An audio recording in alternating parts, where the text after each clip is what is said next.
Blast உச்சத்தை உதறி விட்டு வந்திருக்காரு.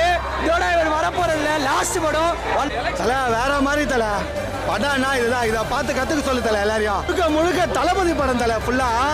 இது வேற யார் படமும் கிடையாது. லாஸ்ட்ல ஒரு சீன் ஒன்று சொல்லிக்கிறாரு, செருப்பால் அச்ச மாதிரி இருக்கும் இப்ப இருக்கிறாங்க எல்லாருக்கும். என்ன தெரியுமா இது, சாவடிக்கு தான் அரசியலுக்கு வந்தீங்களான்னு கேட்டாரு. இதுக்கு மேல நீ அரசியலே பண்ண வேணாம், போயிடலாம் வீட்டுக்கு. வேற மாதிரி தரோம்னா தரோம், அதே மாதிரி தரும். உள்ள போய் பார்த்தா ட்விஸ்ட் வேற மாதிரி இருக்குது. ஒரு சீனும் ஒரு இதுவும் பயங்கரமா இருக்கு ப்ரோ. ஒரு ஃப்ரேம் தளபதி வேற மாதிரி ப்ரோ. ஏன் சொல்றேன், நான் வந்து தலை ஃபேன் ப்ரோ. உள்ள போயிட்ட அப்புறம் தான் பயங்கரமாச்சு. எல்லாமே வெறியா பண்ணிடுறாரு.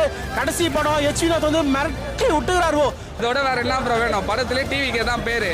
தளபதி வெற்றி கொண்டான், அவ்வளவுதான். எல்லாத்தையும் விட்டு எவ்வளவு பேர் சின்ன பசங்கள்ல இருந்து பெரியவங்க குட்டி பசங்க வரைக்கும் எல்லாத்தையும் விட்டு போறாரு. அது மட்டும் தான் கஷ்டமாகுது.